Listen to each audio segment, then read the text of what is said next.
Yusek, And so we have, Yusek, given itong mga insidente na ito, sa DICT ba o sa atin, in general sa government, itong pag-regulate nyo sa mga mobile games, kapag lang po ba may nangyari ng gantong insidente, saka lang sila ibaban? O bago sana maka-epekto ito, makapagdulot ng masama sa mga kabataan o in general public, meron ng pagre-review ang ginagawa ng DICT. Paano yung proseso nyo? Please enlighten us, Yusek. Opo. So, of course, we need to balance po kasi, no? Part of the challenge in yung trabaho po ng DICT at ng CICC under the law is balancing yung creative development ng mga users po na ating mga iba-ibang software applications. And yung development po rin mismo ng mga applications po na to. At the same time, of course, yung potential harm po niya sa ating mga not only children but also adults in particular. So lahat po tayo kasi na-apektuhan po ng paggamit ng mga platforms na to. Yun nga na po, sa pagbalanse na yan, we need to make sure na although we protect ourselves, at the same time, we don't unduly limit naman po, no, yung pag-develop po ng mga content na ganyan.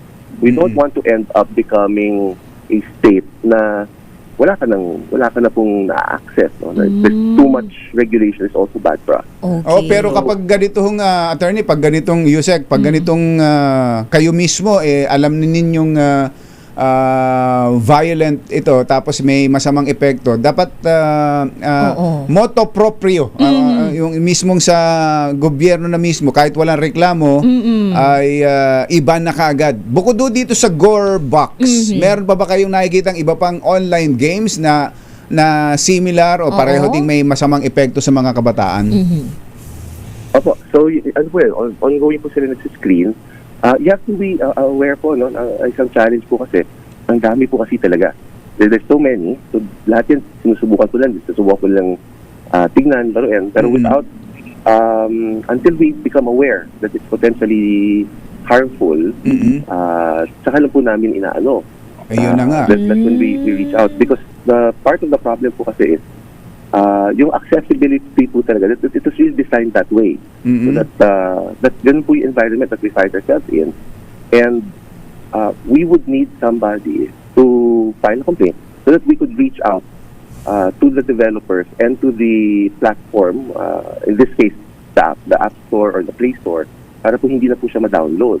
So, meron po kasi mga community standards na tinatawag lahat po ng platforms na yan.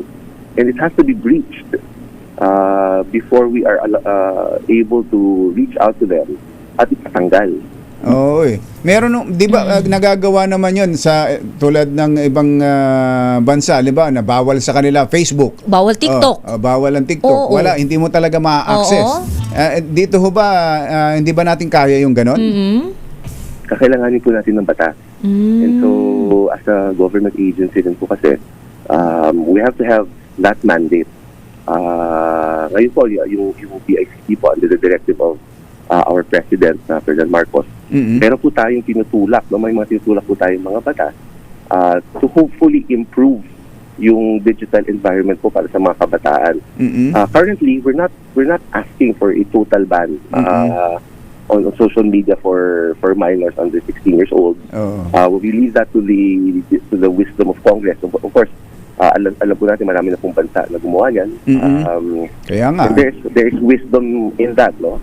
Currently po, ang efforts po namin, talagang nakasentro po dun sa amendment para sa what we call OSAIC-CSEAN, which is the Anti-Online Sexual Abuse or Exploitation of Children, no? Yun po yung amendments po dun, yun po yung tinutulak natin sa Common Legislative Agenda ng 20th Congress. We hope that mapasa na po yan because dapat to siguro, Attorney Yusek, makasama sa priority ng administrasyon, lalo't may nangyaring ganito. Opo, at the same time, we're also, agree wholeheartedly. At the same time, we're also pushing for the passage ng Anti-Fake News and Disinformation Act. Ayan, isa pa yan.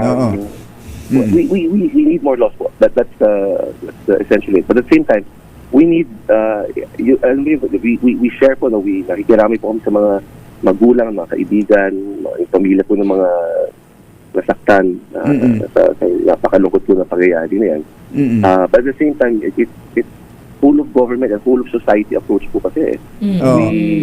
We need to have the proper laws in place. We all need to work harder.